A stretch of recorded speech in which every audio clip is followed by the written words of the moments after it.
Where are you on the AI thinking? Are you in the camp that says this is going to solve a lot of problems, or are you more in the pessimistic camp that that this could be the end of human domination on the planet? It's obvious that AI can do a lot of good. I mean, with the solving the protein folding problem, like the speed at which we can do drug discoveries is like humongous. I mean, we might even cure aging.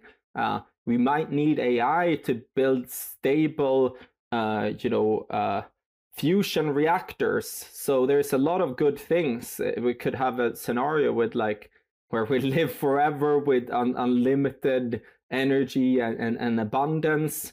But at the same time, just like human intelligence is a dual use technology. I mean, I can use my intelligence both for good or for bad.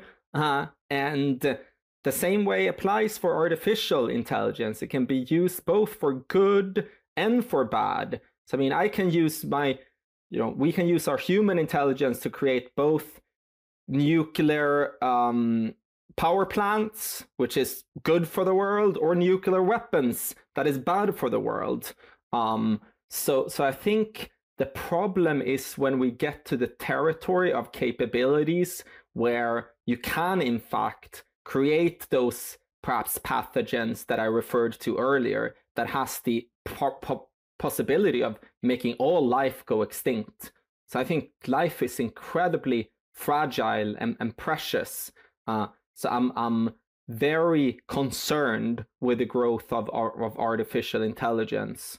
And I do think we need to regulate that. And as a matter of fact, as this episode is being recorded, there's the Bletchley Summit, the AI Safety Summit in the UK. And I recently saw in the news that China, EU, US, and UK have signed a statement where they are, in fact, concerned about AI being a potential existential risk. And I think that's really, really important step in the right direction, because otherwise we can't have that bright future of AI if we don't regulate the potential risks and downsides.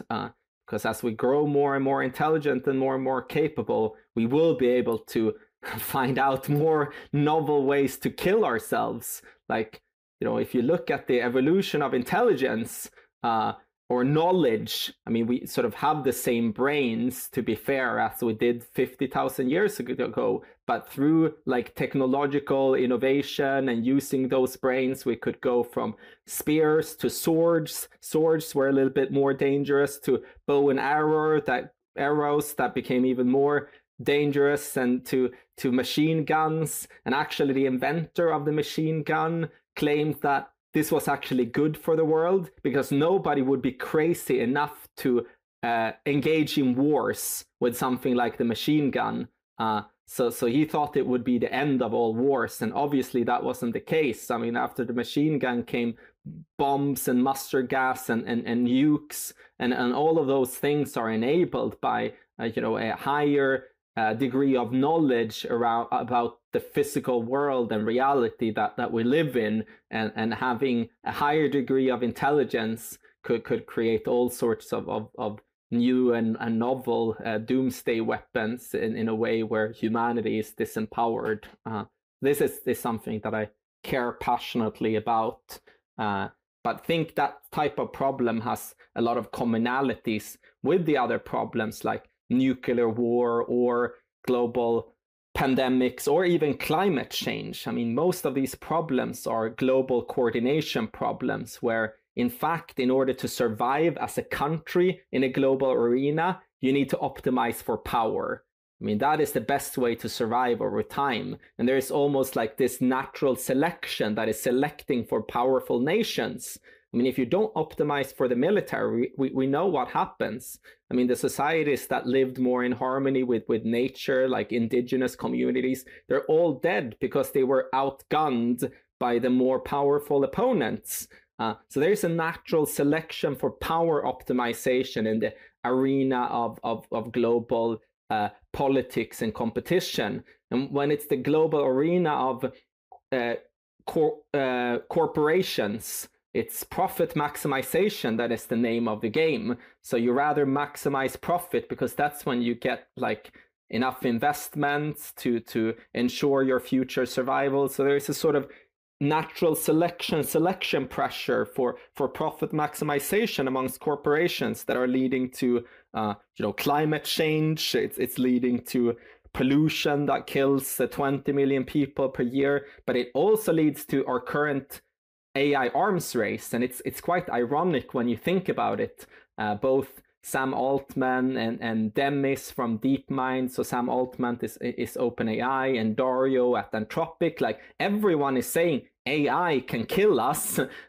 This is probably, we should be very cautious, but they're all racing to build AI faster than the other one. And it's because they're stuck in this like game where in order to optimize profit, and if they don't do it, then they might get fired by their boards, and they are becoming irrelevant, and someone else will take their place, and someone else that might run even faster and be even more reckless. So it's sort of this arms race where everyone understands that it's stupid, but we do it regardless. So I think that is the fundamental sort of problem that we need to solve in order to survive over the long term. And I just want to take one last anecdote here, and because you talked about previous mass extinctions, I think they're also caused by similar types of arms races. So I mean, for instance, arguably maybe even 5 out of 6 mass extinctions that the Earth has faced has been caused by life itself. So there is the Great Oxygenation event that killed more than 90% of all species on planet Earth, because these new things called cyanobacteria managed to multiply super fast. And obviously there is a selection pressure from nature to multiply super fast, but that meant that they altered the biochemistry of the atmosphere and almost killed everyone. And similar things happen when algae are blooming. So that also probably caused another mass extinction of one type of algae that was dividing and being super expansive and then altering the biochemistry of planet Earth and almost killing everyone. And that's to some extent what we are doing. I mean, there is a selection pressure from natural selection for us to be very expansive and aggressive, and it might kill all of us as a result. So I think there is almost one sort of common invisible hand, if you will, that are causing us to do all of these bad things. And that's what we ultimately, that is almost like the final boss of life itself, to sort of fight against these Darwinian selection pressures that are causing us to do bad things that might destroy us. And it's not just us, it's other species as well, like the examples with the cyanobacteria and the planktons and algae and so on that caused previous mass extinctions. But at least now we have the level of intelligence where perhaps we can rise beyond these selection pressures and create a society that is more humane.